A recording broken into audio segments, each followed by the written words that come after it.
Halo semuanya, perkenalkan nama saya Sarah Lilia Saragi. Saya dari Prodi Pendidikan Ekonomi, Fakultas Ekonomi, Universitas Negeri Medan.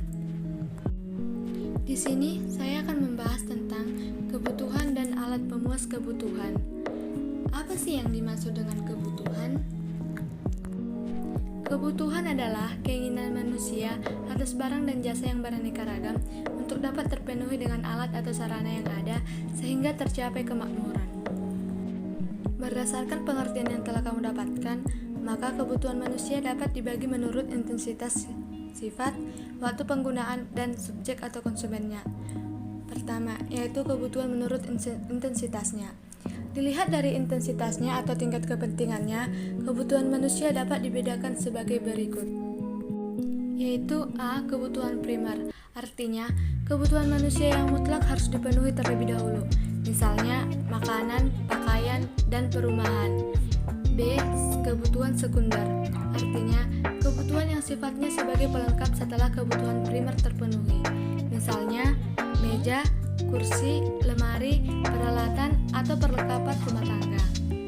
C. Kebutuhan tersier, artinya kebutuhan terhadap barang-barang mewah. Kebutuhan tersier dipenuhi setelah terpenuhinya kebutuhan primer dan sekunder, misalnya rumah dan pakaian hasil karya perancang luar negeri. Yang kedua yaitu kebutuhan menurut sifatnya. Menurut sifatnya, kebutuhan dibedakan menjadi dua macam, yaitu kebutuhan jasmani dan kebutuhan rohani. A. Kebutuhan jasmani, artinya kebutuhan yang berupa barang dan jasa untuk memenuhi kebutuhan jasmani atau fisik manusia, misalnya makanan, pakaian, dan olahraga. B. Kebutuhan rohani, artinya kebutuhan manusia yang bersifat kejiwaan atau rohani, misalnya hiburan, agama, pendidikan, rekreasi, keindahan, kenyamanan, dan keamanan. Yang ketiga yaitu kebutuhan menurut waktu pemenuhannya. Berdasarkan waktu pemenuhannya, kebutuhan dibedakan menjadi kebutuhan sekarang dan kebutuhan mendatang. A. Kebutuhan sekarang, artinya kebutuhan yang harus dipenuhi pada saat dibutuhkan, misalnya buku dan alat tulis bagi siswa, obat bagi orang sakit, makan, minum, berpakaian, dan sebagainya. B. Kebutuhan mendatang, artinya kebutuhan yang pemenuhannya dapat ditangguhkan tetapi sekalipun demikian perlu dipersiapkan dari sekarang, misalnya tabungan dan payung sebelum musim penghujan. 4. Kebutuhan menurut subjek atau konsumennya. Dilihat dari subjek atau konsumen yang memerlukannya, kebutuhan dapat dibedakan menjadi kebutuhan perseorangan atau individu dan kebutuhan masyarakat atau sosial. A. Kebutuhan perseorangan atau individu, artinya kebutuhan yang langsung berhubungan dengan pribadi-pribadi manusia, misalnya kacamata bagi orang yang membutuhkan kacamata, alat pertanian bagi petani, dan buku pelajar bagi pelajar. B. Kebutuhan masyarakat atau sosial, artinya kebutuhan untuk umum atau masyarakat yang mempunyai kepentingan sama, misalnya jalan, jembatan, sekolahan, pasar, waduk, dan bendungan. Sekarang kita akan membahas tentang alat pemuas kebutuhan atau barang dan jasa. Adapun yang dimaksud dengan barang dan jasa adalah segala sesuatu yang dapat memenuhi kebutuhan atau pemuas kebutuhan manusia. Dengan kata lain, barang adalah setiap benda berwujud yang mempunyai faedah atau guna atau utility bagi manusia. Dan jasa adalah benda tak terwujud atau abstrak yang juga berfungsi sebagai alat pemuas kebutuhan manusia. Untuk memperjelas pengertianmu mengenai alat pemuas kebutuhan manusia, berikut ini akan dikelompokkan berdasarkan sifat, fungsi, atau tujuan penggunaan, wujud, cara penggunaan, dan cara pengerjaannya. Yang pertama yaitu barang menurut sifatnya.